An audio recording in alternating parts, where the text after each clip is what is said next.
Salut les amis, on est le samedi 26 juin 2021 et on se retrouve pour cette nouvelle vidéo.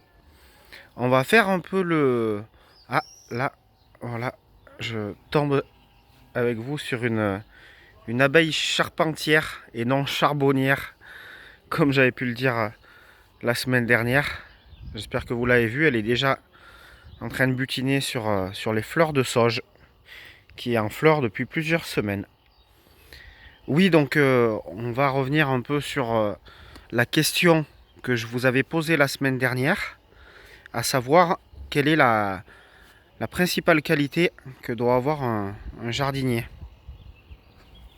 Vous avez été nombreux à répondre en commentaire et d'ailleurs je vous en remercie. Donc ce qu'il en est ressorti, ça je vous mets un peu pêle-mêle tout ce qu'il est ressorti dans vos commentaires et ensuite je vous dirai les deux qui sont ressortis le plus souvent. Et puis ensuite, je vous dirai mon avis personnel. Donc, bon, c'est 8h20 du matin, mais les voisins sont déjà en forme. Donc j'espère que ça gênera pas trop sur la vidéo. Voilà, c'est un peu l'inconvénient d'habiter en ville. J'essaye de créer un oasis de nature et de verdure sur les deux petits terrains.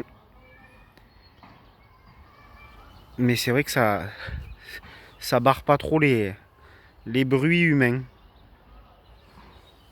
Voilà, donc les qualités qui sont ressorties dans vos commentaires, c'est la patience, l'humilité, la tolérance, l'observation, l'organisation, l'amour de la nature, l'adaptation, la curiosité et le respect de la terre.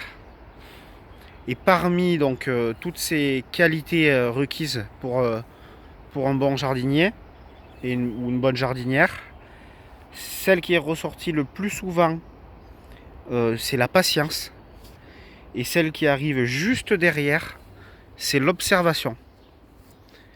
Alors mon avis personnel, si je devais en retenir qu'un, moi personnellement, ça serait l'observation. Voilà, parce que j'ai longtemps été assez mauvais euh, sur l'observation, sur tout ce qu'il y a à observer au potager, je trouve. Et là, j'essaye de m'améliorer au fil du temps et je mets un peu l'accent là-dessus. Je vous donne un exemple. Avant, je venais au potager que pour travailler. Voilà. Je savais qu'il y avait un truc à faire, par exemple, je sais pas, du repiquage ou du semis ou du désherbage. Bam, je venais et j'envoyais le travail. Là, maintenant, j'ai pris conscience que il fallait des fois que je vienne au potager sans forcément avoir rien à faire de prévu, mais juste pour regarder un peu tout ce qui se passe au niveau de la terre, des légumes, de l'environnement en général. Et c'est là que je vois certaines choses, voilà, comme si par exemple il y a une arrivée de pucerons ou une arrivée de dorifores, ou voilà, ou si je vois que je me fais gagner par les herbes sauvages, ou si je vois qu'il y a un arrosage à faire, si je vois qu'il y a une arrivée d'oïdium ou de mildiou, voilà, des choses comme ça pour lesquelles j'étais très mauvais et pour lesquelles je trouve que je m'améliore cette année. En tout cas, j'essaye de m'améliorer. Voilà, donc merci pour toutes vos réponses. Ça permet voilà, d'avancer ensemble et d'échanger un peu les idées, les pratiques. Je trouve que c'est aussi l'intérêt principal de la chaîne. Voilà, donc où j'en suis cette semaine. Donc ça y est, le goutte à goutte est enfin installé sur toutes les planches du potager, même les trois que j'ai agrandis. Donc les 6 lignes ont été créées en neuf. Et d'ailleurs, sur le goutte à goutte, j'avais des questions de Gilbert. Donc je lui ai répondu en commentaire. Et puis je lui ai dit qu'on ferait un petit point On referait un petit point là-dessus dans la vidéo, de façon voilà, à réexpliquer un peu le système que j'ai mis en place ici. Voilà, il me posait plusieurs questions sur l'arrosage. Je vais essayer d'y répondre dans cette vidéo.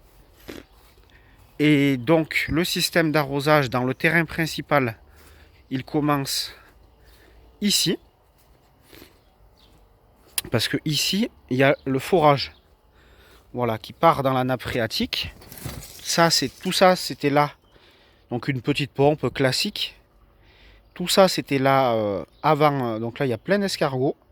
Parce que c'est une zone un peu ombragée et humide. Tout ça, c'était là avant qu'on achète la maison et le terrain. Sauf le système de goutte à goutte. Donc, le système de goutte à goutte, il est branché à la pompe. Il part d'ici. Ça, c'est le tuyau mer. Et ensuite, là, il y a un petit filtre. Voilà. Et après, ça part. Ça part dans... Donc là, vous ne le voyez pas parce que tout, c'est plein de végétation. Mais ça part en limite du terrain. Tout le long ici, le tuyau mer, il va aller ici. Et après, il va partir comme ça à 90 degrés. Avec un raccord ici. Voilà, c'est des raccords comme ça. C'est super facile. Le tuyau se coupe à la scie à métaux.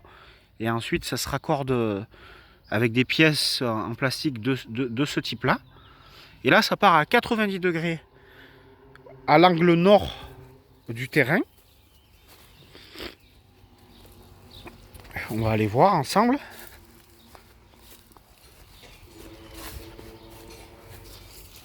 Hop.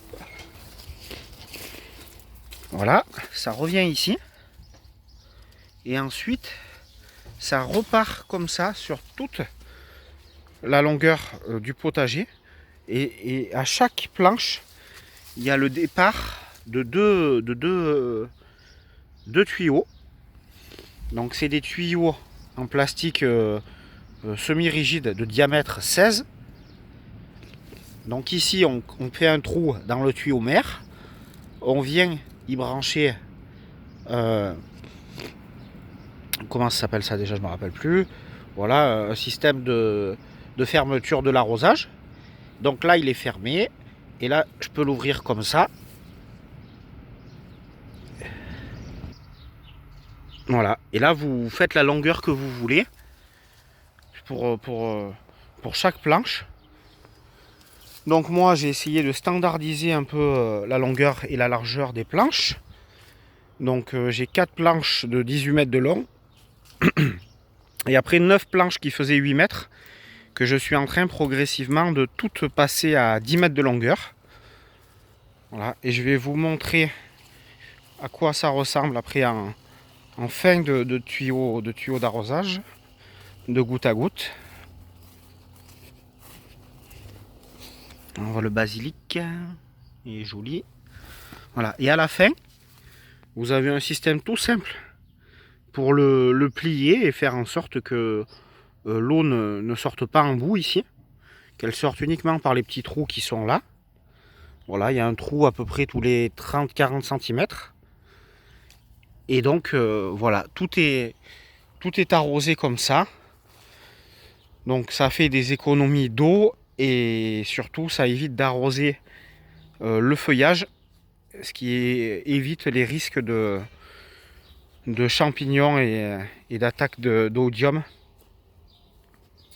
Voilà, ça ne veut pas dire que j'ai pas d'oïdium, mais ça évite d'en avoir trop tôt en saison. Voilà donc pour le système d'arrosage. Gilbert me demandait le coût. Donc l'ensemble m'a coûté 400 €.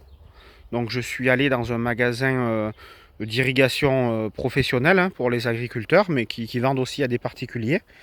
Et ce qui est super aussi, c'est qu'ils peuvent vous conseiller sur le dimensionnement, tout ça. Vous leur amenez les plans de votre potager.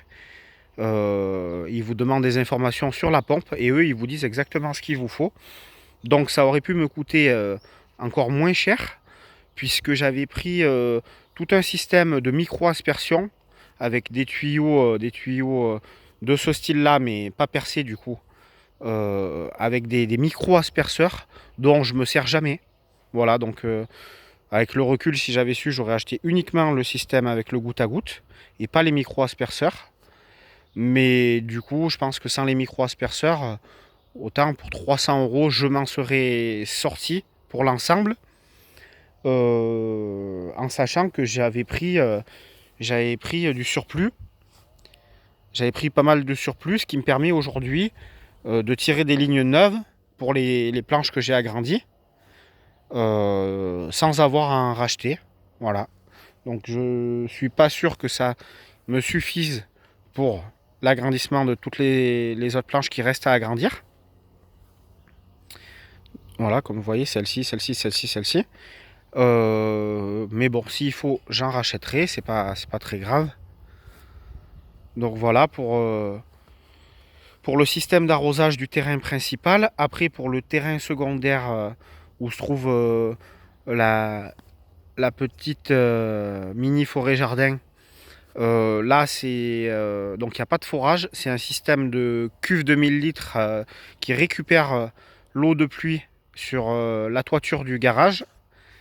Et après, ben, arrosage manuel avec des arrosoirs. Voilà, après pour la fréquence d'arrosage, Gilbert me demandait combien je passais de quantité d'eau. Alors pour la mini forêt jardin, je lui avais fait une petite estimation que j'avais écrit en commentaire. Par contre, je lui répondais aussi que pour le terrain principal et pour le potager, j'ai pas vraiment d'idée de la quantité d'eau consommée parce que ben, l'arrosage est variable en fonction du temps, en fonction voilà, principalement du temps et des températures. Et puis, j'ai pas forcément une idée du débit de ma pompe. Donc, je peux calculer le temps d'arrosage. Mais je peux pas forcément calculer la quantité qu'il en ressort. En tout cas, j'ai jamais fait l'effort de le faire. Voilà, je pourrais, mais c'est vrai que j'ai jamais fait l'effort de le faire. Et lui, il continue à grandir là. Franchement, il doit être à 2,50 m.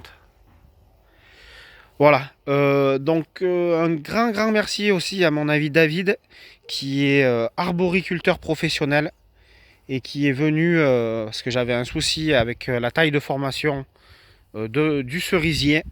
Il est venu, il m'a tout expliqué. On a fait le tour de tous les arbres fruitiers.